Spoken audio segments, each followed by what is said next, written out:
Okay, great. Thank you. Okay, I'll call to order the regular council meeting Tuesday, July 16th, 2024 at 7:01. We'd like to take this opportunity to acknowledge the traditional territories of the Indigenous peoples of Treaty 7 territory and the Otay-Pimisiwa Métis Government District 4. We respect the histories, languages, and cultures of the First Nations, Métis, Inuit, and all First Peoples of Canada whose presence continues to enrich our community. Item 2.1, has everybody had a chance to look at the agenda? Are there any additions? If there's none, can I get a motion? Through Chair, Go ahead. I'll make the motion that the minutes be accepted as, our agenda be accepted as prepared, sorry. All in favor? Aye. Motion carried. Okay, we've all read through the minutes of July 2nd, 2024. Are there any edits? No edits. Can I get a motion? Chair, Go ahead. I move that the minutes of the July 2nd, 2024 regular council meeting be accepted as presented. All in favor? Aye. Motion carried. Item 4.1, we have STARS ambulance delegation, and I'll turn it over to CEO Barney to do some introductions.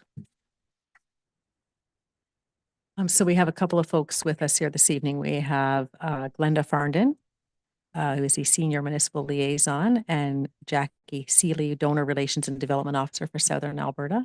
I believe you both have requested to present to council this evening in relation to STARS, correct? Welcome, Thank you. and you can start anytime.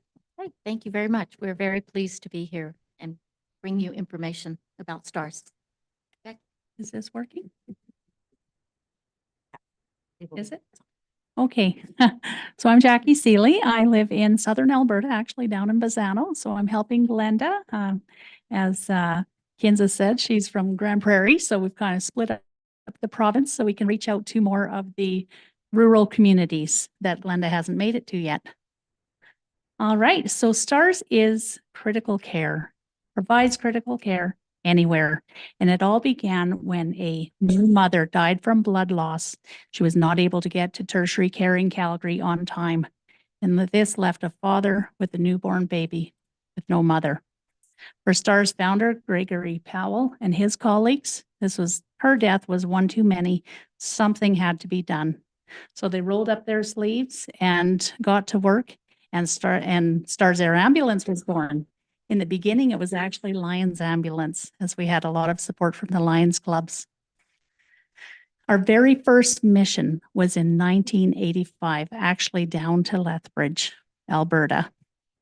So we have evolved from being a base in Calgary with one helicopter to have 6 bases across Western Canada. So we're in Calgary, Edmonton, and Grand Prairie, Saskatoon, Regina, and Winnipeg. And we also serve parts of BC from our bases in Alberta. So now your residents have access across Western Canada. STARS was built by community for community all of these years, as you've probably heard before. So partnership has made it possible. Where does all the money come from? You may have seen on the news that we signed a new 10-year service agreement with Alberta Health Services. And so this covers $15 million in funding each year over that 10 years. After that, we must fundraise almost another $28 million each year. And this is all Alberta income alone. Thankfully, residents still stand beside our side, supporting the STARS lottery, bringing in about 10.7 million this year. So that's just a fantastic amount and is our biggest fundraiser. After that, another 18 million must be fundraised. So that comes in through corporate donors, business donations, and individual donations, as well as a number of community-driven events province-wide that bring in revenue, and our municipal initiative that brings in just a little over 2 million. So it really is a united effort that funds STARS. Next on this map, are you guys seeing Oh, the map isn't showing up there? So my apologies, the map is showing to individuals at home. Oh, Council okay. has a paper copy of your presentation. Oh, okay. Or they have the digital copy of your presentation. All right. So you're seeing the green map on your screen. So we can see it and the folks at home can see it. It's just not showing here on the That's screen. awesome. Thank you for confirming that. No. So here's the map of Alberta and northeastern BC. Everything that you see in green shows municipal support of STARS. This year, we're very happy to welcome 9 more rural municipalities and 10 urban municipalities. So these are all the communities that are outside of our metropolitan cities. There are some pending requests that are shown here in white. So we have 90% Alberta United Partnership province-wide. That's pretty amazing. Many of them have us on a budgeted fixed rate in their budget to alleviate fixed fluctuations for us, which we greatly appreciate. And 75% are regional partnerships. So regional partnerships are defined as regional leaders that contribute a minimum of $2 per capita, anywhere up to $90 per capita. So the yellow boxes shown here are where we're building those regional partnerships where not only the county or MD, but the towns and villages within those boundaries are becoming supporters of STARS as well. So we have a number of regional partnerships that are shown on the map with the star. So down in southern Alberta, we have Wheatland County.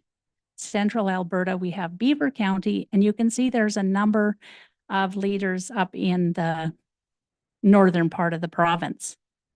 Many of those leaders are also, so with the STARS, that is complete regional partnerships, if I didn't already say that, where all the towns and villages are united in that. Okay, then we have a number of municipal leaders. So those are shown in the red boxes. They're on a fixed rate of support and have STARS as a standing motion. They also include us in their emergency protective services budget as we're, helping to provide emergency service to the community. Many of them are, substantial amounts of money. Many are up to $210,000 per year. And last year we were very happy to welcome Sturgeon County, and this year proud to welcome Birch Hills County. And right here in Rocky View County, they are a municipal leader as well. So it's, and they have all of the municipal leaders do have their logo on the STARS helicopter. So they're very proud of that as well, to be able to show their support that way. So Glenda, do you want to share the stats? So there's, this is a 5-year overview for Rocky View County within up to June 26th of this year. So throughout, you can see that we do cover many different areas where there are scene calls throughout Rocky View County. Rocky View County is 100% rural, so meaning that everything is scene call is happening in the rural areas. There are no hospitals to be going to throughout your area. So this is a key component of why STARS is so valuable and important to your residents and the areas throughout the county. As well, lots of ground ambulance can be the local responder at times, where they would deliver that patient to a neighboring hospital, the closest nearest hospital. But if it is of a critical situation, then of course STARS is still called to intervene. So there could be many of your rural area missions that happened here, but we have picked up the patient in your neighboring local hospitals that are throughout your neighboring municipalities. And we'll show you a bit more information on that. So for Rocky View County in itself, though, you're seeing about 22 missions per year on average, almost 2 every month throughout many, many different areas of the county. We all travel, commute to different areas for work or recreation. So this is an important factor to know that your residents always have access to STARS. So this is a postal code project that has been 10 years in the making. And so let's look on the left-hand side first. You'll see the outline in blue of Rocky View County's boundaries.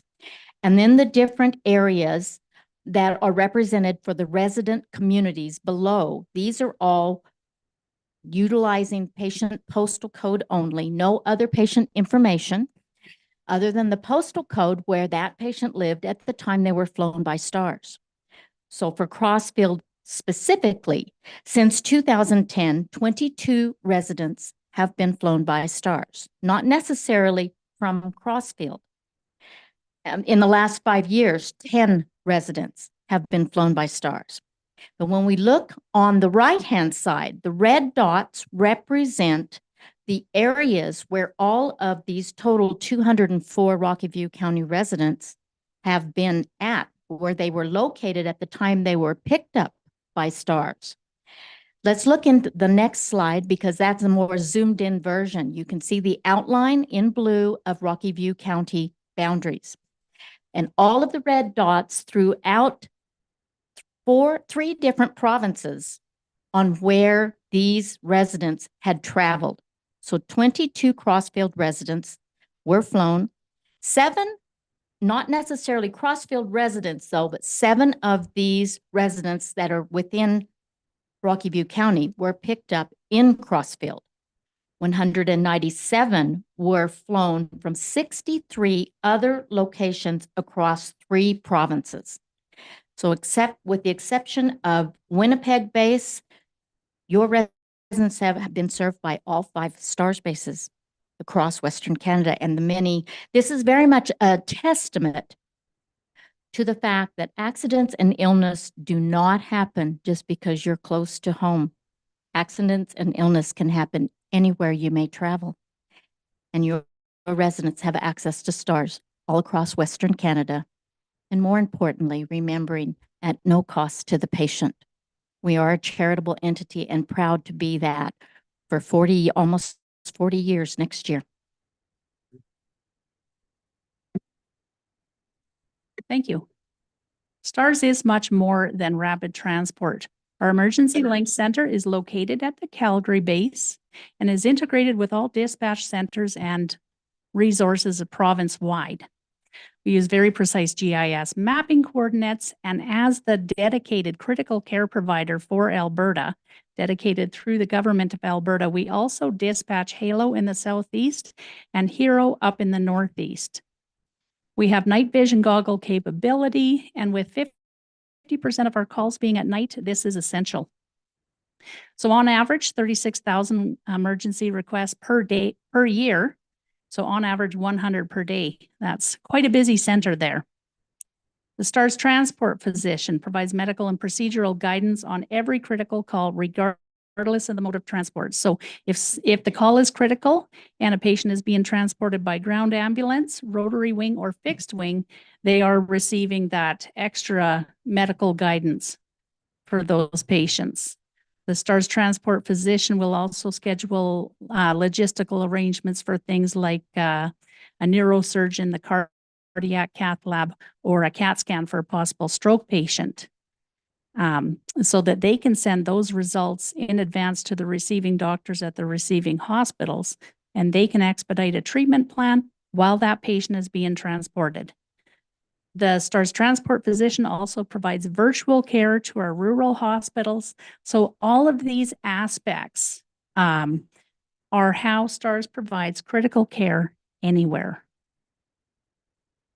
Let's take a look inside the H145. It is an airborne intensive care unit environment, as you can see.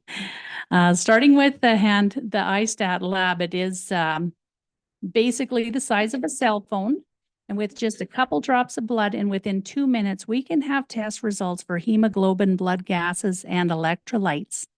This is essential when we're stabilizing and doing pain management in trauma patients. A look at a little more of the medical equipment on board here is the Hamilton T1 ventilator. It's fully featured, just like the ones in the tertiary care unit, and it also accommodates adult, pediatric, or neonatal patients.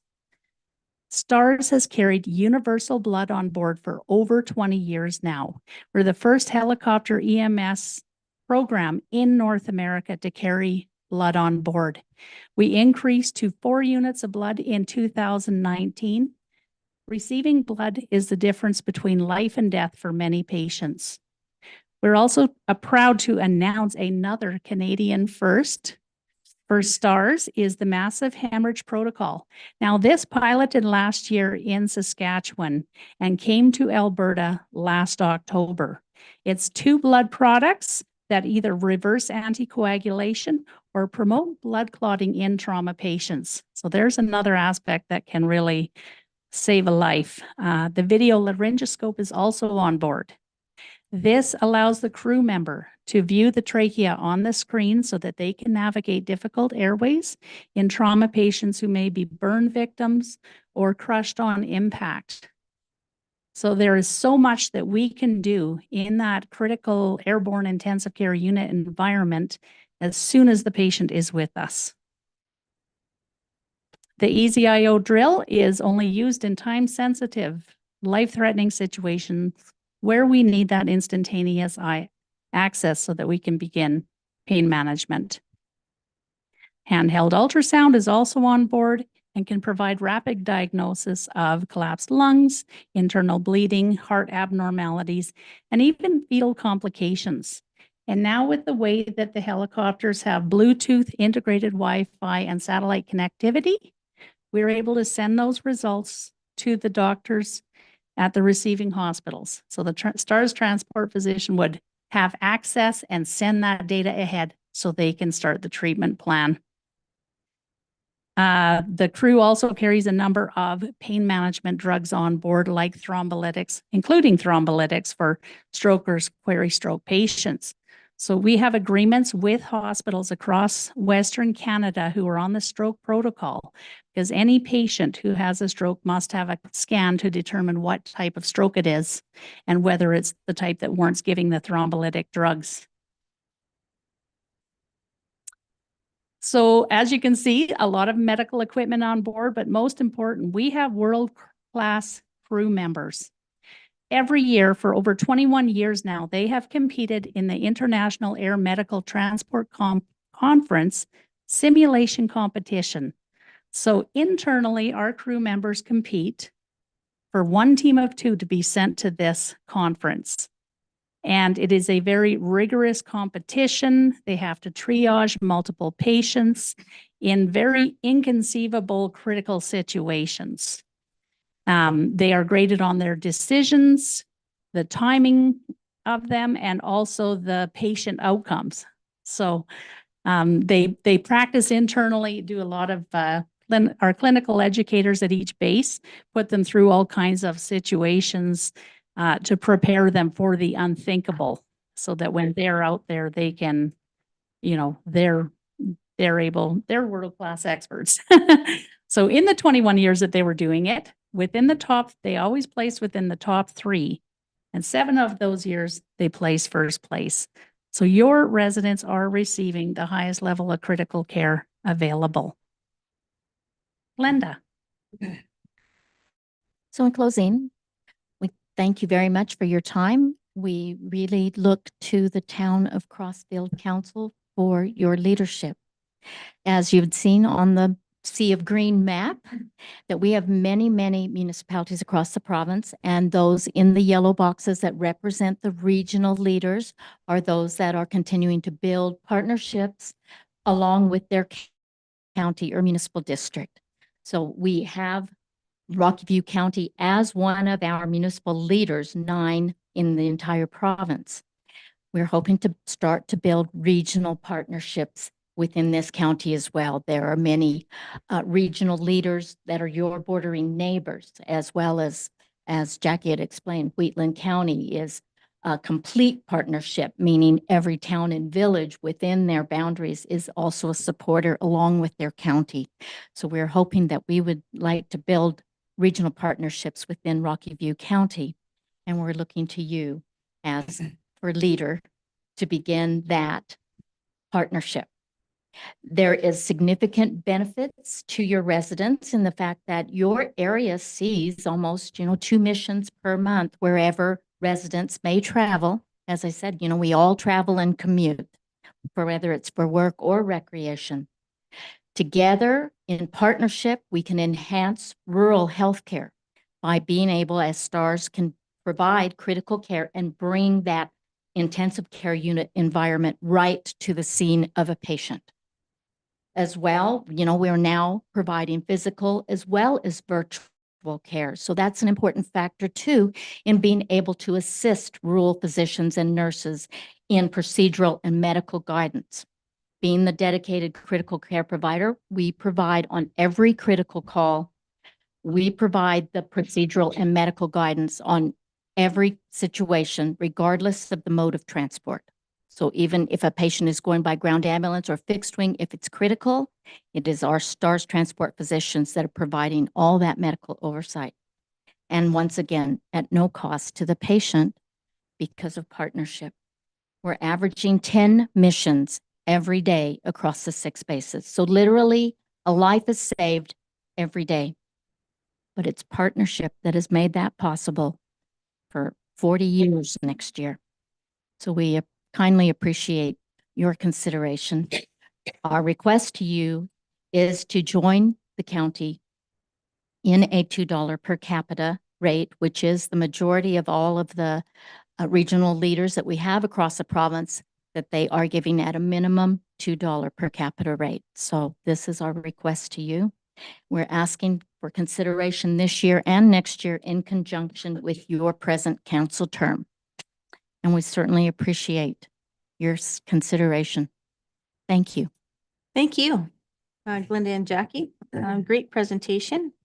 I think that everyone here has probably known somebody that has been helped by STARS in some sort of way. So just a big thank you to you and for all of STARS for everything that you do for the provinces that you're in. So thanks for that.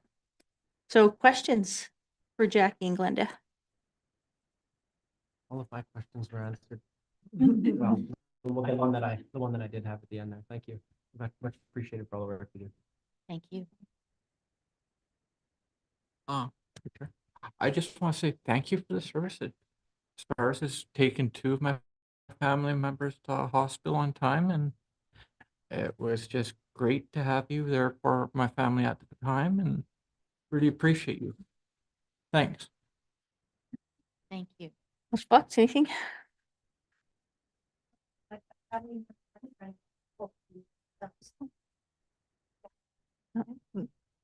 Councillor Lambert.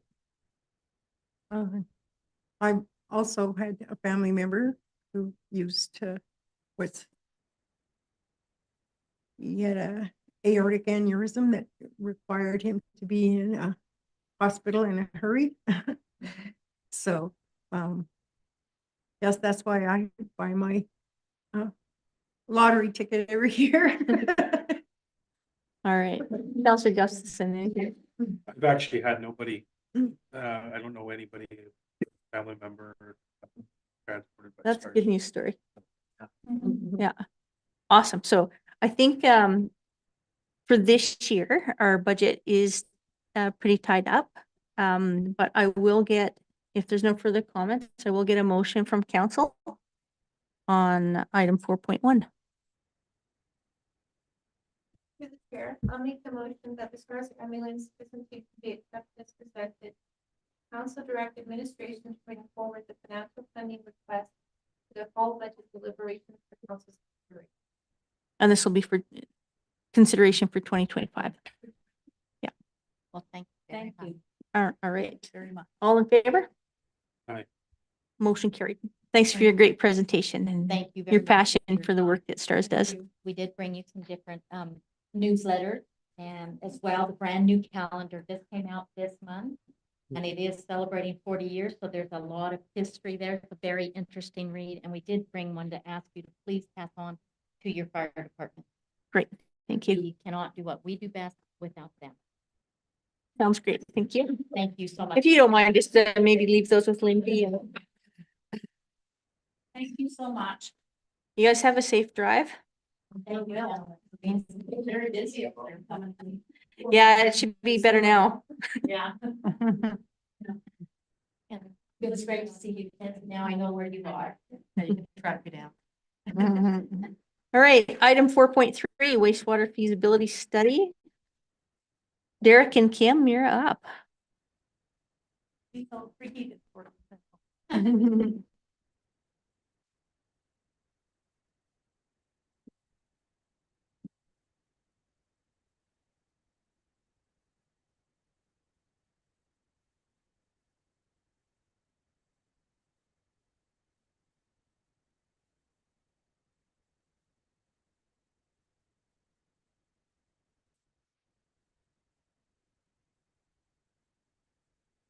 Yeah, these guys.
Like magic.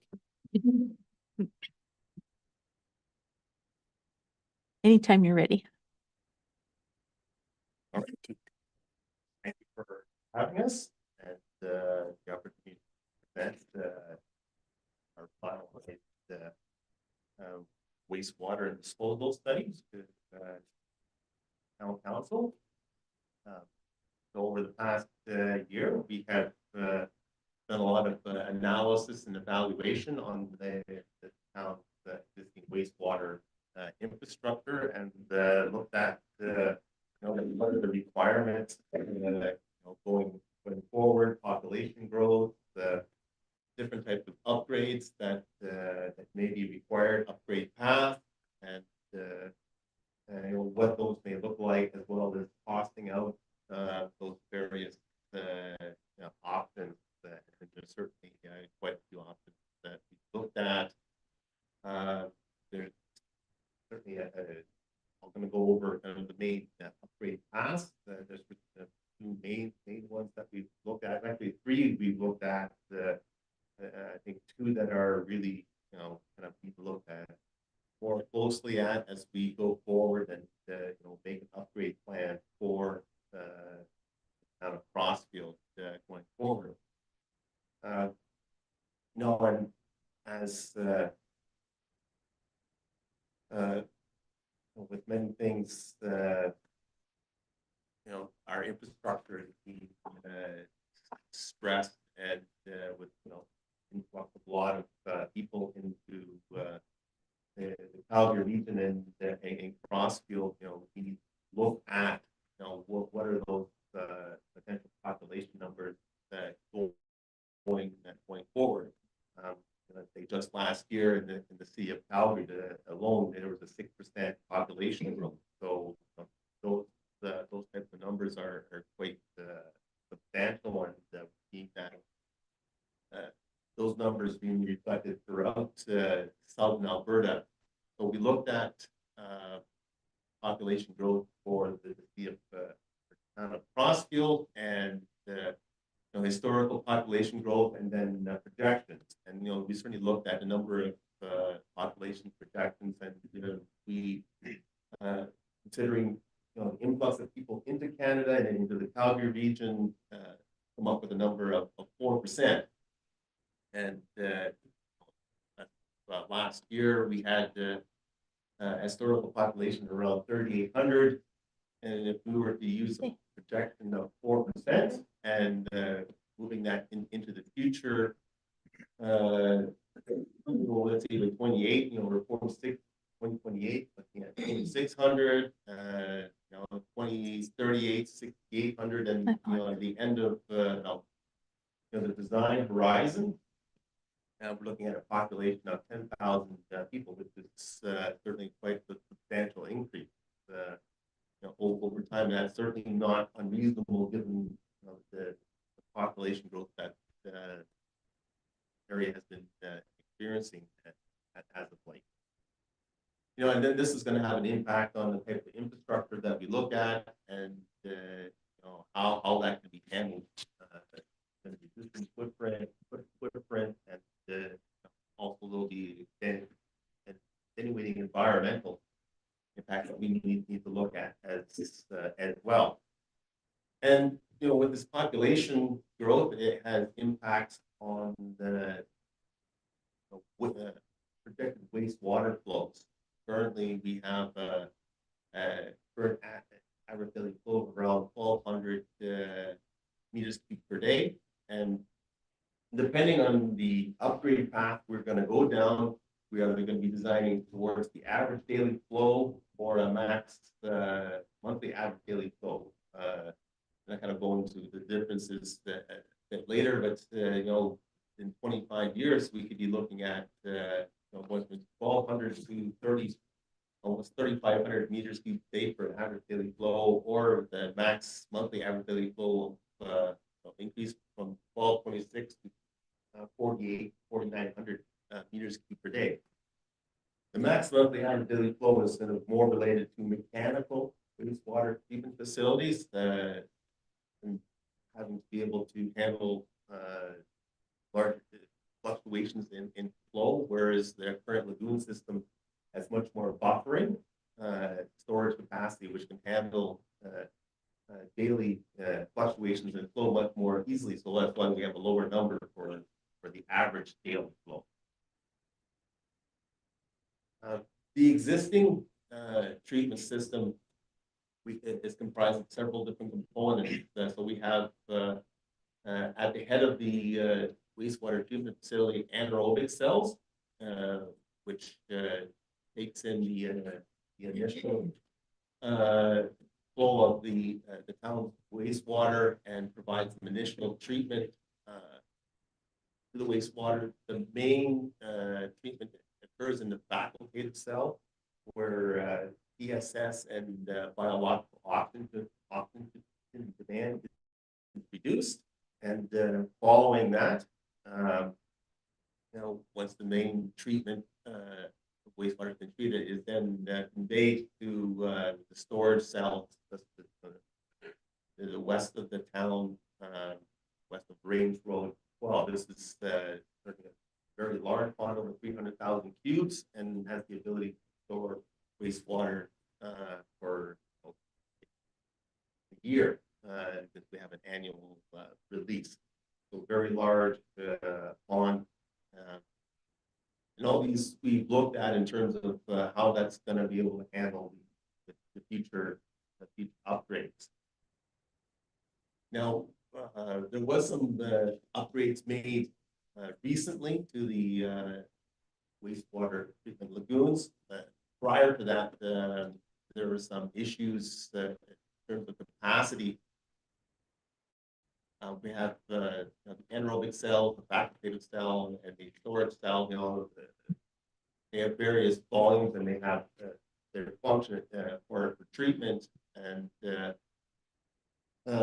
anaerobic cells, they have a capacity of 13,700 cubes, and given the current average daily flow and the projected flow, we would expect that it would have lasted provide treatment capacity for 8 years, but the facultative cell and the storage cells were in deficit. The town doesn't really have enough capacity to keep what we're treating right now. So to look at this, the town went and did an aeration upgrade to the facultative cell. So they added aeration cells to the facultative cell. So there was blowers that were installed on the side of the pond, and then there's the aerators installed in the pond. You can actually see that there's a bunch of these little dots that you see on the aerial photograph of the pond, and so the aerators put air into the cell that allows bugs to then grow and reduce the biological oxygen demand, and to treat the wastewater prior to discharge to the storage cell. And with this aeration upgrade, we were able to now push back the horizon for the aeration cells to 12 years. The aerobic cells still have 8 years capacity remaining, but the storage cells are still in depth, and that's something that we looked at in this study, and what we can do about that.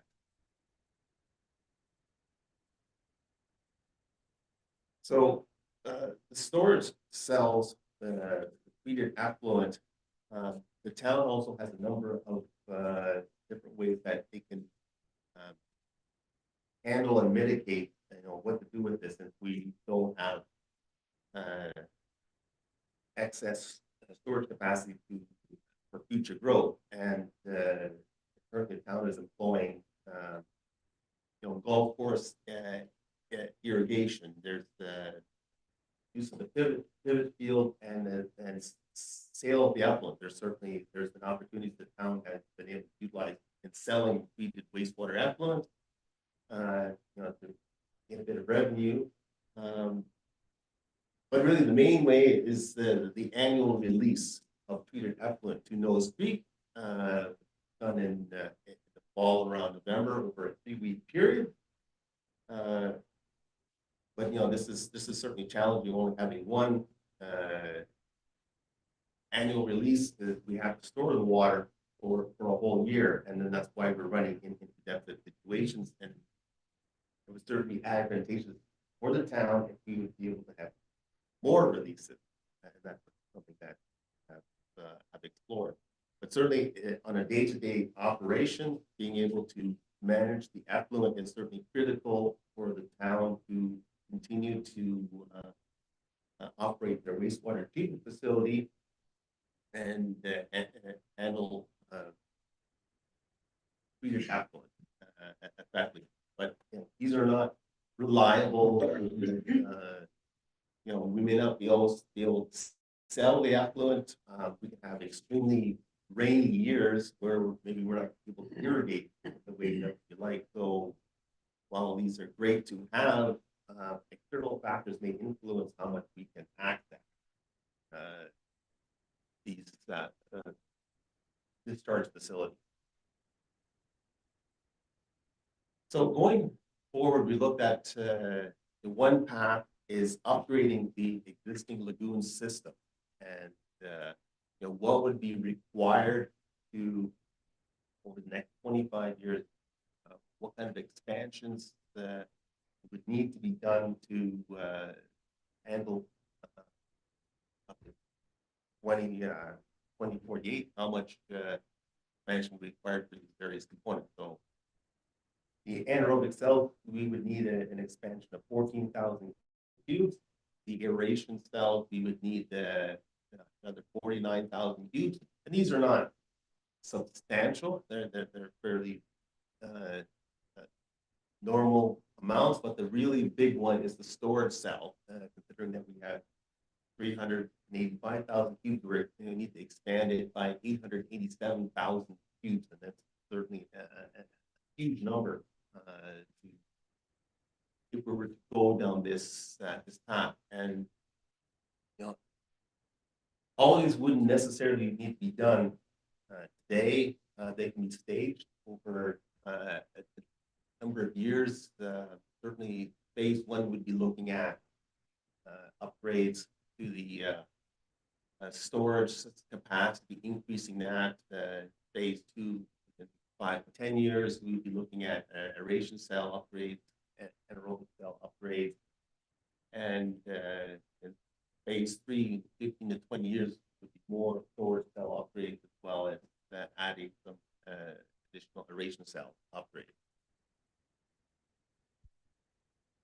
And how this would look like in terms of phase one, we have a number of different areas available where we could utilize to expand storage cell capacity.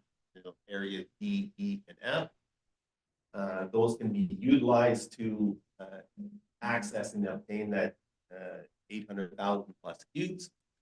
We also have can take the existing pond and deepen it. And you'll also obtain some additional capacity. Phase two, 5 to 10 years, we would expand the existing aerobic cell. So we would do that by adding area A. Those are previously utilized anaerobic cells which have been abandoned. We can recoup this area and expand the existing anaerobic cells to obtain that additional capacity. Area B on the south corner of the existing aeration cell can also be utilized to obtain additional aeration capacity. And then looking forward to phase three, area C can be also utilized for additional aeration capacity, as well as utilizing the rest of area F to round out complete aeration capacity or storage capacity.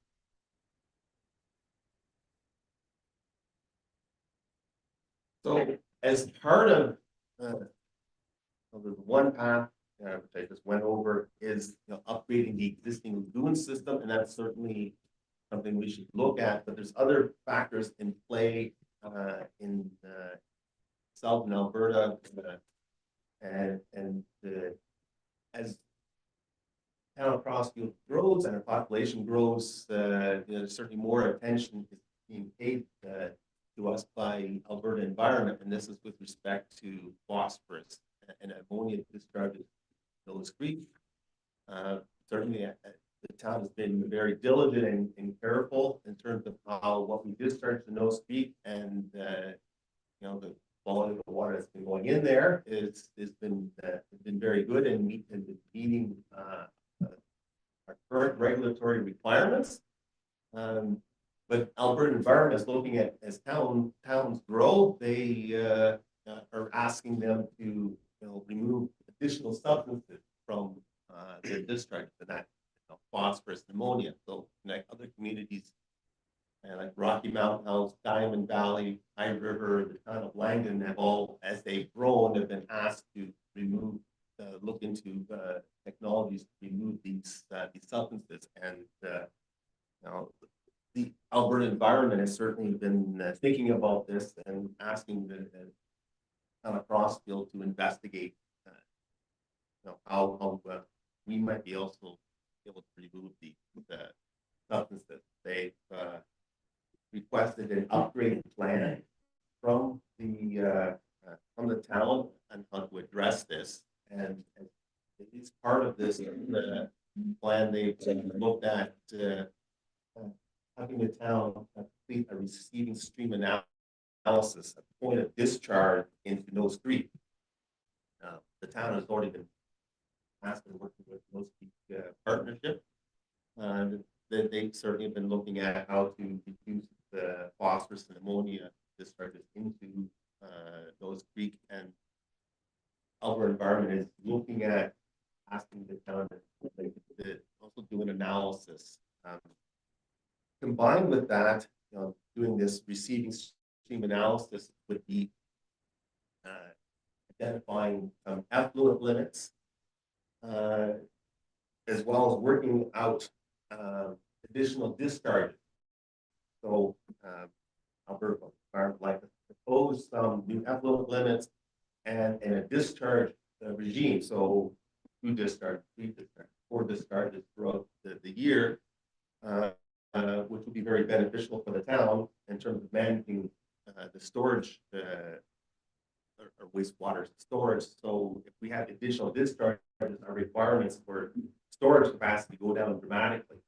And that would also go, Alberta Environment would be open to that if we also kind of look at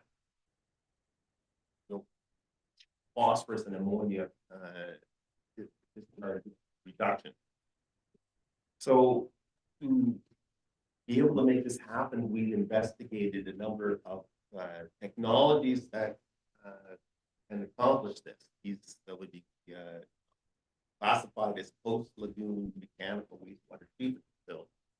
And there's a number of technologies that do this, and really what they boil down to is there are systems that have their tanks, they have fields that have media, or they have rock, which provide additional surface area for bugs to grow on that would reduce ammonia and phosphorus from the treated effluent. So there's a number of different technologies we looked at.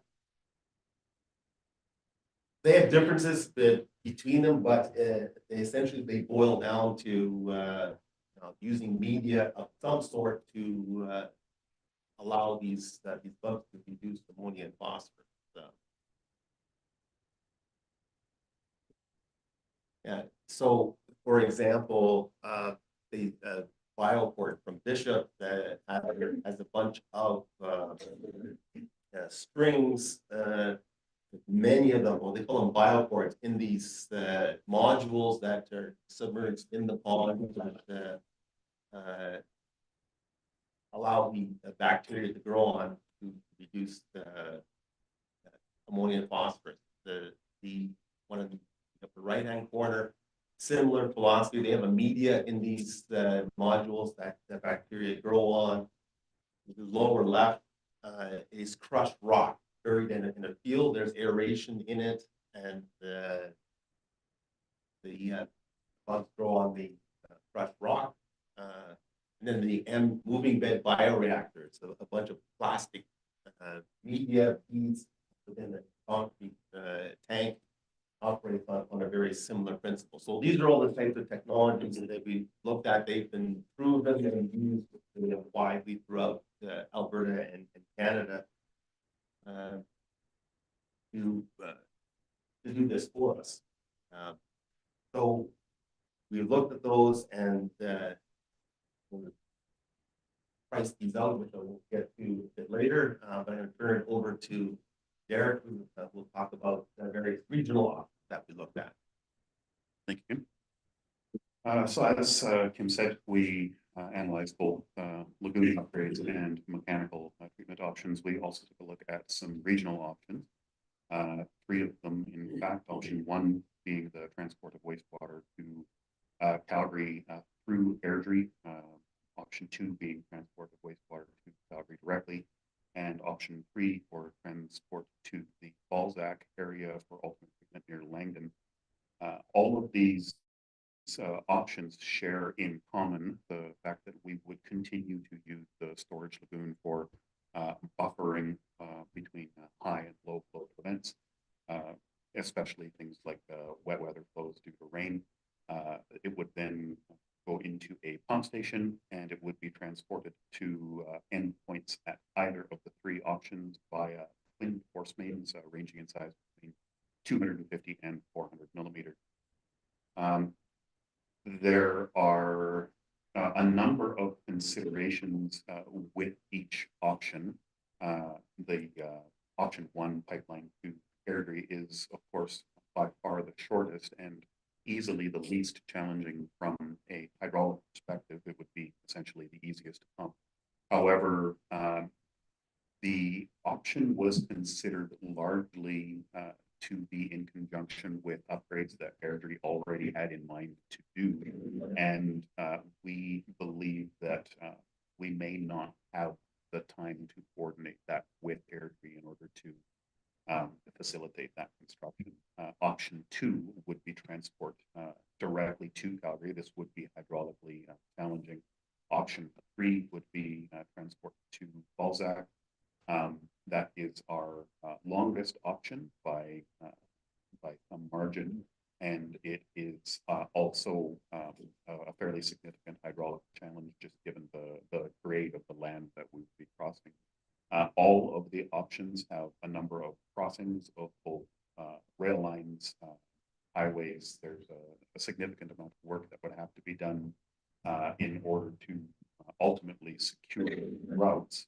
And finally, we would note that with these options, while we have demonstrated from a high level the technical feasibility of the options and have reached out to the various receiving potential partners just to essentially see if there would be interest or ability on their end to handle this wastewater. Beyond just the technical, there is a fairly significant political component to this, and we would suggest that if these options were to be under consideration, then talks would happen between both our level and operations with the other parties, but both but also at an administrative and ultimately at a council level. So having assessed these options, we've also gone through and determined life cycle and operations costs and compared them to the options that Kim outlined earlier, which I believe we'll be stepping to next. Yeah, with all the options, whether it's the lagoon upgrade options, the various post lagoon upgrade options, or the regional options, there's certainly a number of considerations that we looked at in developing capital costs for these. And we will look at talking to suppliers, just the capital infrastructure costs themselves, various components, the installation costs required to acquire the land for right of ways or additional land required for any pump station or additional wastewater treatment infrastructure. We looked at the operation and maintenance, and this is certainly an important consideration. There's some equipment is a lot more hands-off than others. Some have require more operator involvement, or just aeration that requires electricity intensive. So we certainly looked at that. Usage rates per cubic meter, and then we're looking at a design horizon of 25 years.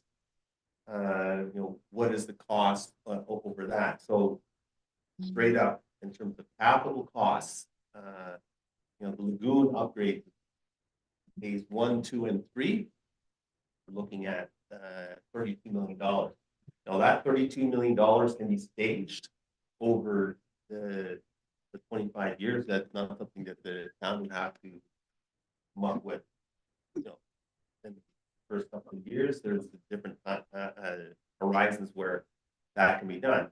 And to a certain degree, this also can be done with some of the post-lagoon mechanical wastewater treatment options. Some you can be done in stages, some you cannot. And that's largely an upfront cost. But in terms of capital costs, they're ranging from 26 million for these EcoFix technologies up to 33 million for Nexum's Dagger cell disc filter. We did look at it as an option where Alberta environment required even more stringent effluent limits, for phosphorus and ammonia, so something like 0.3 milligrams per liter and 3 milligrams per liter for ammonia. That's a cost adder. That's like $35 million for that technology. Certainly hope we don't have to go down that road, but we just wanted to get an idea what that would look like if we had to go there. So Kim, just sorry to interrupt, but that chart there does not align with the numbers on this chart here. Well, this is the one that I've updated, and maybe there was a mix match. It Hmm. could be, so the numbers we have from top to bottom are 27 million, then 42 million, 39, 48, 47, 47, 54. Okay, there's two tables. No, that's the life cycle. Oh, okay. Yes, the page before. Yes, that's the one that you were looking That's the at. total cost. Okay, on Yeah. page 10 then. Yes. Okay, Yeah. sorry. So I'll be getting to that. I was one. getting ahead of myself. No problem. I'm just gonna turn it over for a moment to Derek to talk about the capital costs for the various regional offices. Not a great deal to add as far as the overall considerations. Again, it turns out with an installation like this, the pipe cost itself is significant, but there are other factors that really do drive cost up within the capital cost realm. So not considering operations and maintenance throughout the 25-year future, we would be looking at a range between 25 million to 49 million Calgary, and then 50 million.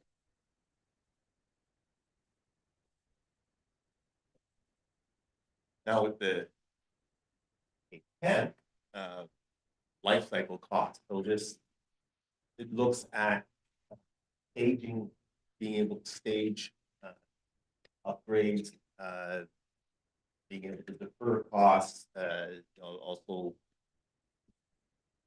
find ventures at a much later date than you're able to defer operation and maintenance costs, costs to operate blowers, pumps, motors. These were all factored into the total net present worth. So the lagoon upgrades are certainly the most advantageous and easiest to implement, like operation and maintenance, and it certainly is that $27 million, but less than the 32 million total capital cost, because we're able to defer some upgrades at the tail end of the 25-year, and so those capital costs actually can be transferred beyond the 25 years in terms of payment. The various mechanical post-lagoon options, we're ranging in cost between 39 and 47 million, 48 million, 50 million. And then the next and enhanced MPPR for the higher, more stringent Alberta environment effluent guidelines, looking at $55 million. So certainly a step up again in terms of costs, and Derek go over the cost for regional. So with the regional options, the life cycle costs over and above the capital costs are driven largely by the operation computation, as well as the levy rates that the various receiving systems put on a cubic meter basis of usage. It should note that those levy rates are high level published numbers, but that any agreement may have a negotiated rate there. So that is not necessarily fixed. It is an estimate, but our costs for the regional option range from 57 million all the way up to 94 million with the air.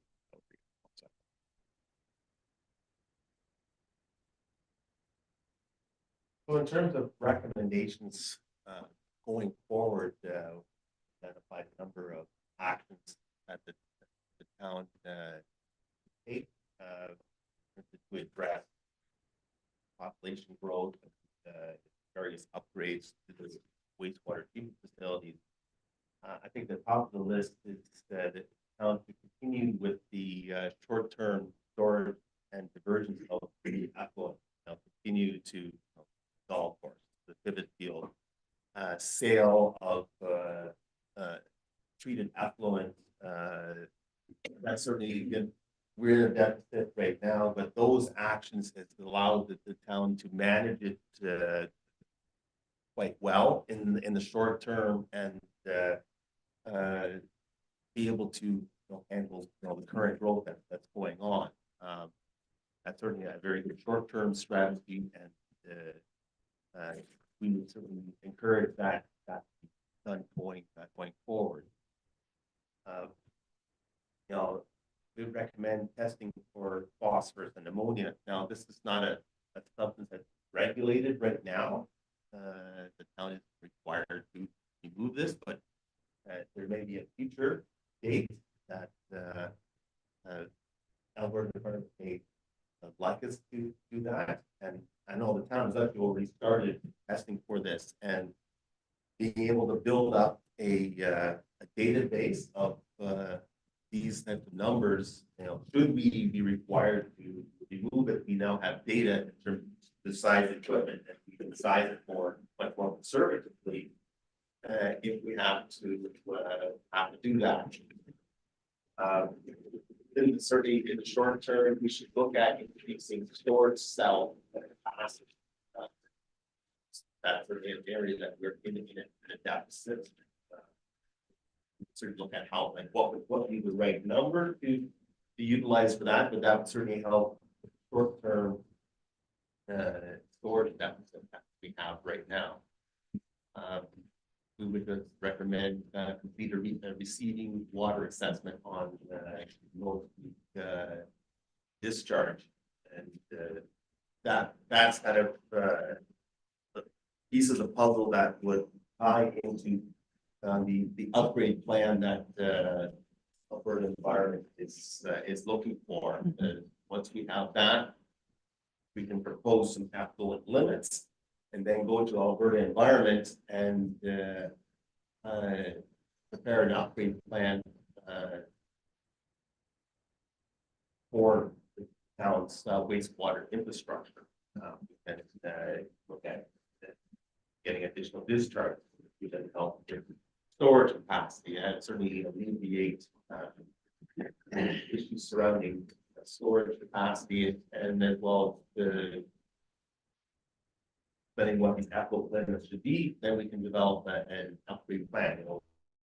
When would this technology be implemented, and whatever that may be, and if we'll go down that road, complete a technology pre-selection of RFP that required. Pick a technology, have suppliers, vendors bid on that, provide a bunch of technical information and with evaluation. And it's well part of this process can also involve initiating discussions with municipalities, coordination and collaboration.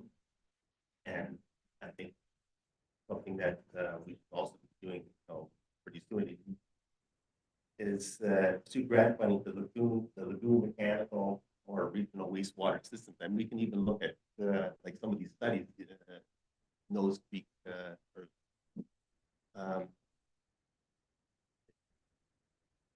receiving water assessment, look at getting grant funding for that as well through ACCP. So I don't know if there's anything else you want to add, Derek?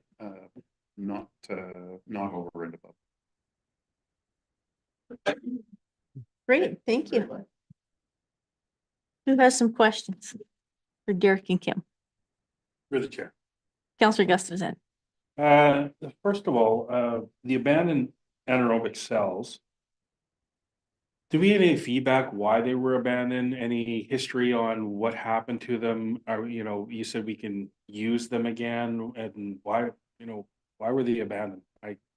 So they were the best I can figure out by looking at various drawings. The town, there was growth in the past, and they were sufficient up to a certain population, and then the town grew and they needed larger cells, so they just made larger cells beside them, and then they abandoned in place, and they didn't use them anymore. They were too small. That's what it looked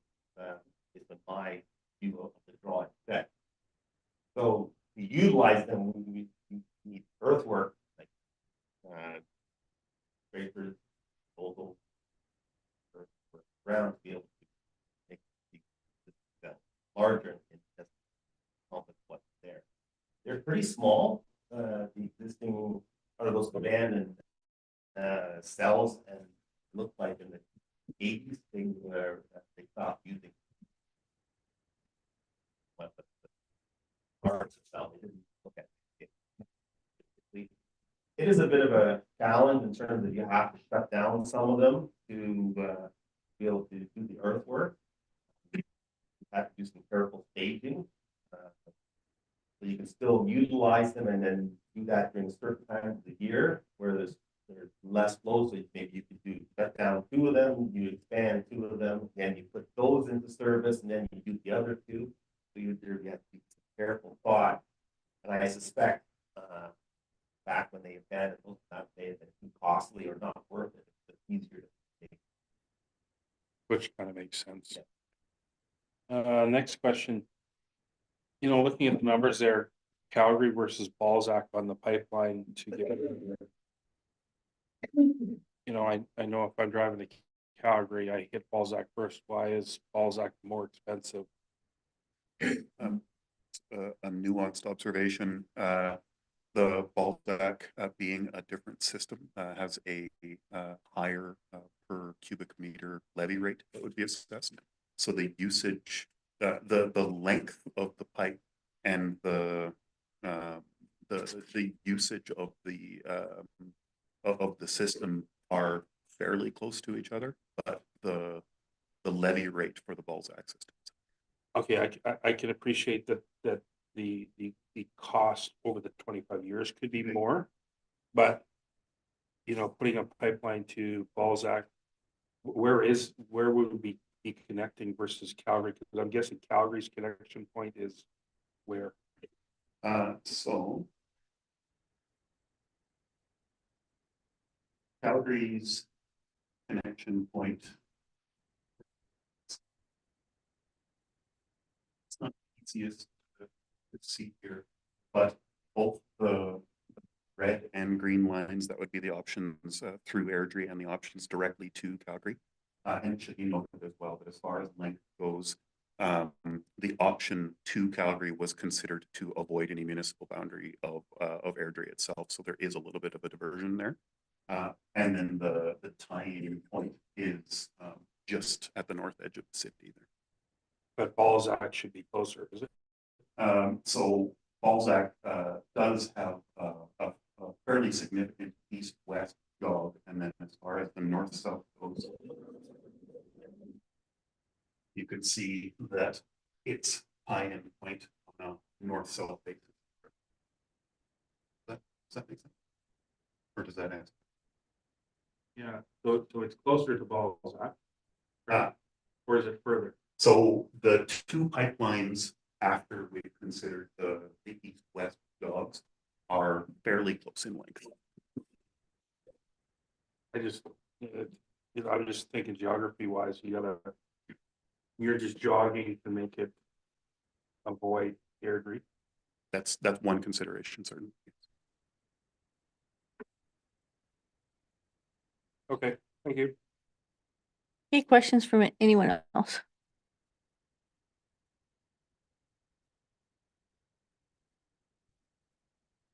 Okay. So you've given us quite a few options. In my mind, I don't think piping to Airdrie, Calgary, or Balzac is the most feasible for the town of Crossfield.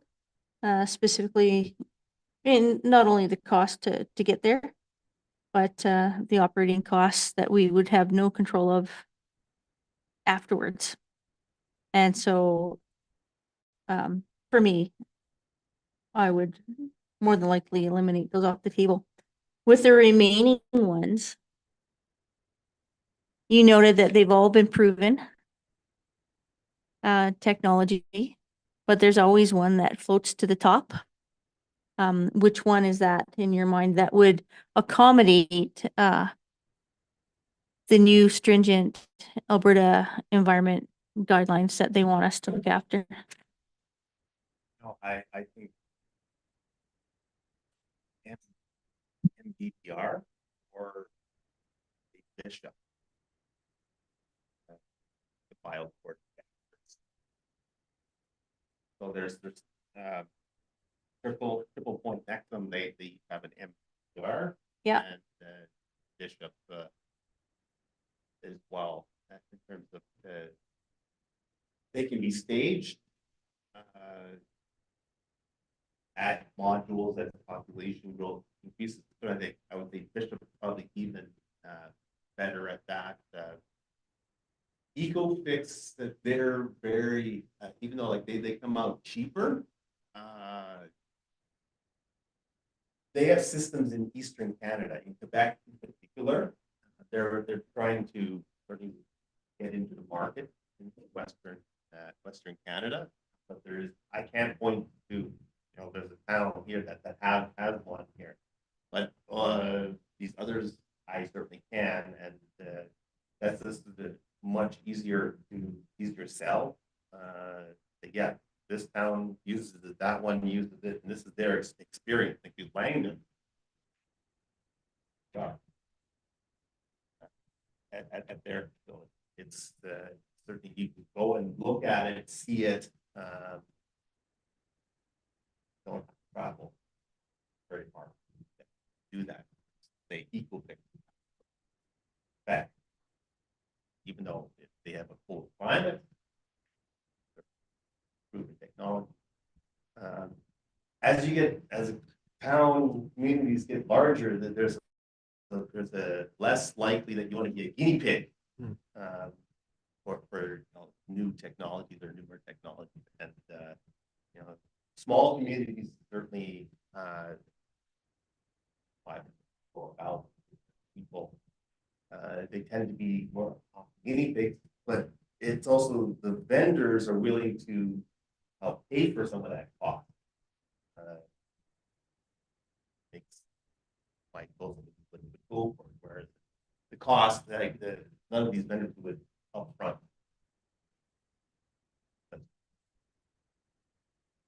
Sorry, I was kind of roundabout, more detail than maybe that you were looking for. So Bishop were one of the MBBR. Yes.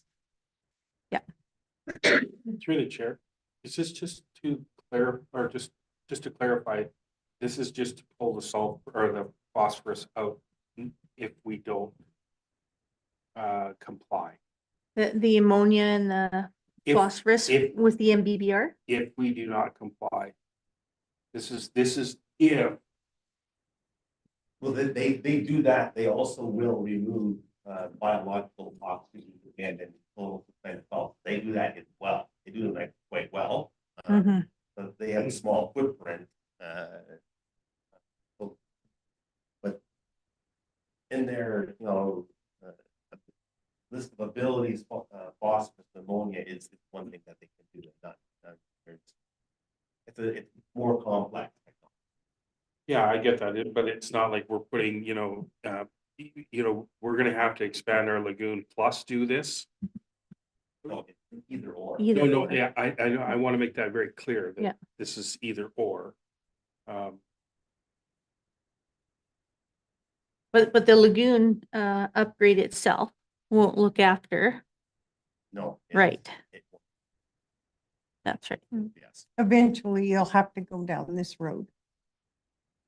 Yeah. I If think we make a change now, though, isn't Alberta Environment wanting you to comply with those yeah, regulations or guidelines as they Yeah, might know be that. right now? yes. So yeah, if you go to we want to expand our lagoon system, and well, hold on, maybe we want to look at these other stuff as well. But while you're managing the system right now, then they're not banging down your door at the moment. They will certainly would like you to look at that. That's why we're doing testing now Yes. and getting that base together so that it'll help us make a final decision on this before we went to an RFQ. Yeah, okay. So there are, and you spoke to it a little bit, some other technologies out there that in Alberta, not necessarily other provinces, are in a testing stage like Sundre. Yes, that is correct, and um, like electrocoagulation technologies, and certainly we have mixed views on that, and I think I talked about White City, the piece of Regina. They had put one of the systems in, and it didn't work. That $10 million went in to build this facility. Yeah. And it turned into a white elephant. So one of my colleagues, he was invited to come out, tour around the place. What can we do? And it was the vendor is no longer in business. They disappeared. So they're stuck with this. So any like this experimental technology really be proven. You have data and not the scientific papers that can back up the performance of this technology. It's certainly, and certainly in our line of business, we are very conservative that way. We want to see the data, the results, and will it work?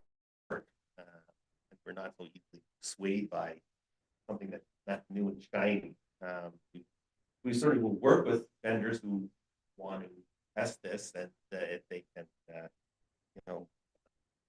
help with the costs, putting in a pilot, all the power to them. Yeah, exactly. But then in the end, you still don't know, and you've spent years putting forth this effort, and Well, there's still unknowns. yes, and it's the data. You go to Alberta Environment, you need to present them with the data. But here's a new technology, and they okay, where's the data? And they want to see the data before they will approve it. So they're also trying to protect communities from snake well salesmen. Turn. It happens, and public money goes into these projects, and you want to make sure it's going to work. It's true. So, and it doesn't matter which MBBR. Is there one that's better than the next? They're relative, like they're the like Nexum and Triple Point. They're reputable suppliers. There's also other ones. There's Veolia. They're probably the largest supplier in the world. That there are many other technologies. We didn't get to talk to them because they, our report could be, twice big. If you evaluated every MBBR. So we took a look at two, just to get the good cross section. But when we do we get to the point where we do a technology pre-selection, we would certainly invite everybody. But let's see what you got, and what can you do to meet the effluent requirements. Excellent. Well, thank you. Anything else for Kim and Derek? How about you, Kinza? Have any questions for them? You're okay? We've had lots. I figured. All right. Well, thanks for your presentation. Appreciate that. All right, item 4.3. Looks like there's a motion there. If somebody would like to make it, Through the chair, go ahead. I move that council accepts the wastewater feasibility study as presented and direct administration to facilitate the completion of a receiving stream analysis and explore funding options to support the associated costs. All in favor? Aye. Motion carried. Thanks. Have a safe drive back. Thank you.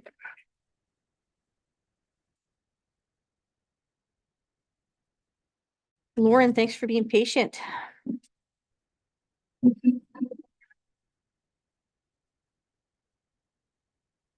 All right, item 5.1 subdivision file. Number 2024-15600S 1014 Limit Avenue. Director Lindsay Nash. Good evening, council. I'm here tonight to present the subdivision report for 1014 Lemon Avenue. The property is legally described as Lot 2, Block 22, Plan 1632R. The property is currently zoned as residential two dwelling district R2. To provide some background, the subject site is located on Lemon Avenue and had a single detached dwelling on site, which has recently been removed. The purpose of the subdivision is to separate the existing lot into two titles through the subdivision process. The purpose of the application is to provide two residential lots to accommodate a semi-detached dwelling.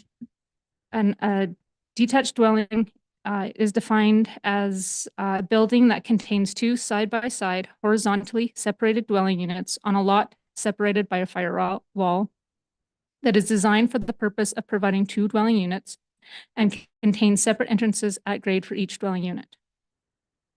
Upon review of the application and comparison with the land use bylaw, the proposed residential two dwelling district is to provide for low density residential neighborhoods comprising of single detached, semi-detached, and duplex dwellings. The proposed subdivision does meet all the requirements as outlined within the land use bylaw with regards to lot depth, lot widths, front yard, side yard, and rear yard setbacks.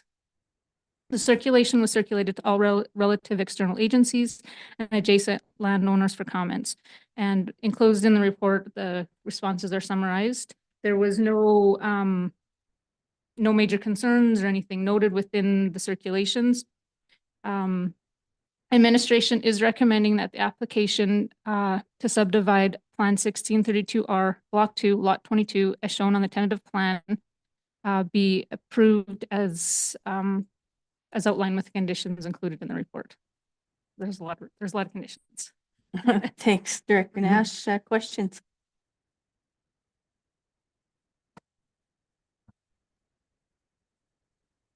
It is.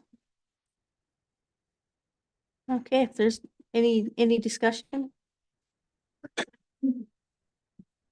All right, if there's no questions or discussion, can I get a motion? Through the chair, Go ahead.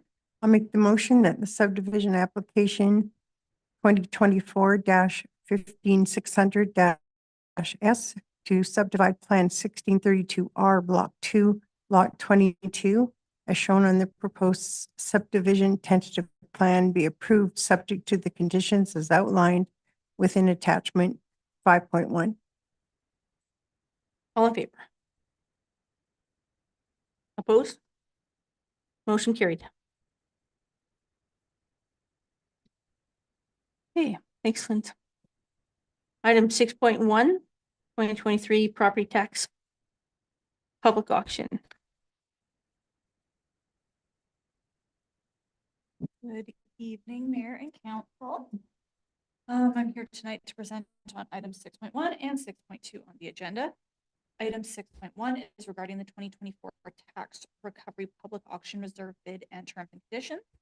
As you can see in the package before you, administration is recommending we set the reserve bid for tax roll number 269114 at $35,000. This bid recommendation comes from the 2024 assessed value of the mobile home. Do you have any questions? All right, any questions on that one? All right, there's no questions or discussion. Can I get a motion? Through the chair. Go ahead. I move that the reserve bid and the terms and conditions of the 2024 tax recovery public auction be approved as presented, and that pursuant to section 5531F of the Municipal Government Act, the addition of all tax recovery costs be applied to the relevant tax roll 269114 is hereby approved. All in favor? Oh. Motion carried. All right, Uh, you're up again. Second item for 6.2. This is regarding the write-off of uncollectible taxes for tax roll 269112. The passed away in the summer of 2023 while on the TIP program, leaving the remainder of the year unpaid. After speaking with the resident's remaining relative and the mobile home park owner, it became apparent there was no estate to collect the remaining debt from. The original of $54.52 has been collecting penalties, and the home has continued to be assessed, but hasn't been addressed yet, which has resulted in the current balance of the $312.96, which we are requesting right off. Okay, questions on that one? No questions? Who's gonna make motion? Chair, Go ahead. I'll make the motion that council approve the captain right off the tax roll 269112 in the amount of $312. All in favor? Aye. Motion carried. Thank you so much. Thanks, Lauren. Have a good night.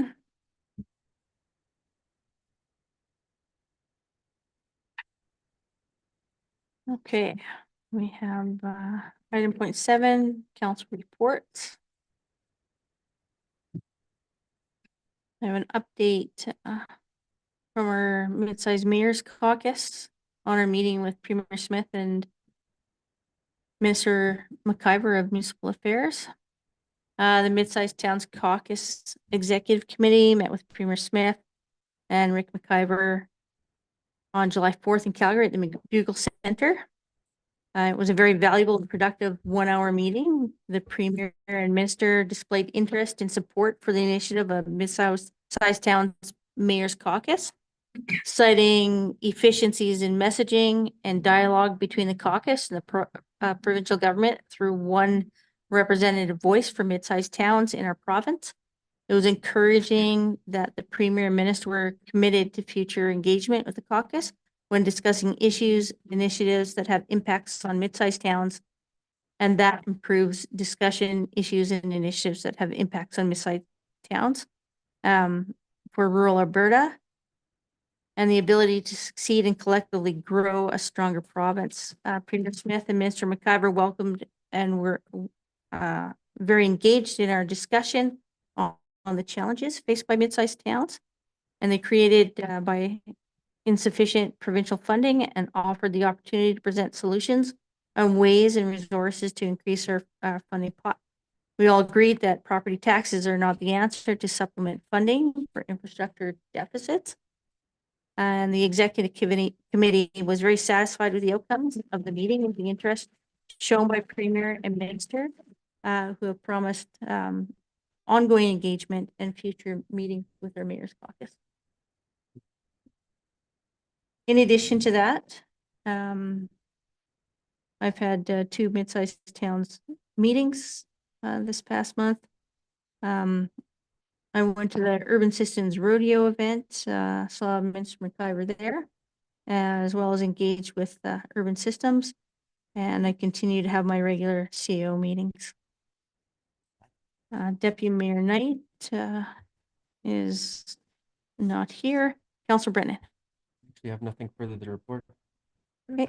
Councillor Fox. I have nothing further to report either. Councillor Gustafson. Nothing for me tonight. Councillor Lambert. Councillor Vang. Nothing to report. Excellent. Who would like to make some motion? Through the chair, Go ahead. I'll make the motion that the council reports be accepted as presented. All in favor? Aye. Okay, motion carried. Item 7.1, outstanding items list. CEO Barney. Thank you, Mayor Harris. I'd like to request that the item 001, which is the wastewater treatment and disposal feasibility study that came forward to council this evening for final acceptance, be marked as complete and subsequently removed from the outstanding items list. Excellent. Thank you. Any questions?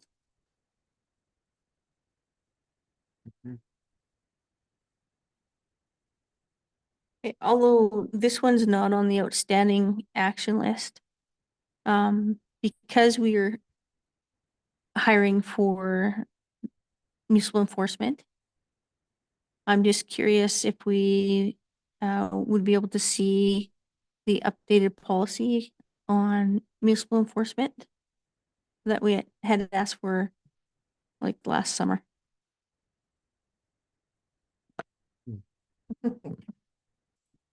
Through the chair. I'm sorry, I'm gonna have to be reminded on which updated policy would that be? So we have, I think it's a policy on municipal enforcement. And duties and responsibilities and those types of things within the policy. And there's also another document attached to that. Should be a bylaw. Should be a bylaw. Maybe it's a bylaw, but if you check back in your emails, Director Nash, when you were acting, you would have seen an email from me requesting that to be brought forward. I will do some research on that and get back to you on that. That sounds good. I I just thought it would be apologize. good. Yeah. That's good. I just thought it would be good timing now, as we're hiring Yeah. to, you know, freshen some of that up. Yeah, and just in reference to Councillor Lambert's comment about the bylaw, there is there would be there is a municipal, bylaw enforcement officer bylaw, as well as a swearing in process for bylaw. But I will look back into that and see what we're If looking you for. can't find it, just let me know and I'll see if I can find it again Yes, for you. for sure. I'm sure I can find it. Yeah. Okay, that sounds great. Thank you. All right. Any other questions or anything on that? Okay, can I get a motion? Through the chair, I'll make the motion that item 001 on the outstanding items list be removed. All in favor? Motion carried. There's nothing under correspondence. And can I get a motion to adjourn? Through the chair, I'll make the motion to adjourn. All in favor? Kidding. Who's ringing? It's me.